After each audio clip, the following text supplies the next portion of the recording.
जनाब लियाकत गडगोर ज़िला गुजरात नाल उन्हां दा तल्लक है जी।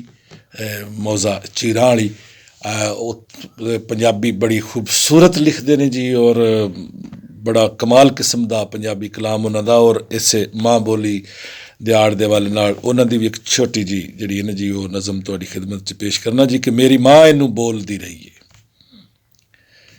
मेरी माँ इनू बोलदी रही है, मोतियां दे संग फुल्लां दे संग तोलदी रही है। मेरी माँ इनू बोलदी रही है, फुल्लां दे संग तोलदी रही है ते मोतियां वर्गे अखर इसे तस्बी वांगू रोलदी रही है। ते लालां दा ए ढेर पंजाबी क्यों ना बोलां फेर पंजाबी।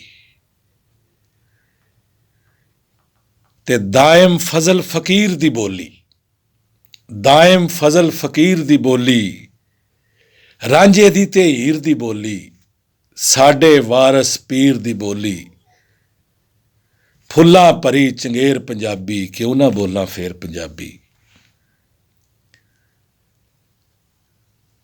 ते हर बोली तू वध मैं बोलां, हर बोली तू वध मैं बोलां, ठंड पैंदी ए जद मैं बोलां, ते मां बोली ए तद मैं बोलां, दूजियां पा ने शेर पंजाबी क्यों ना बोलां फेर पंजाबी।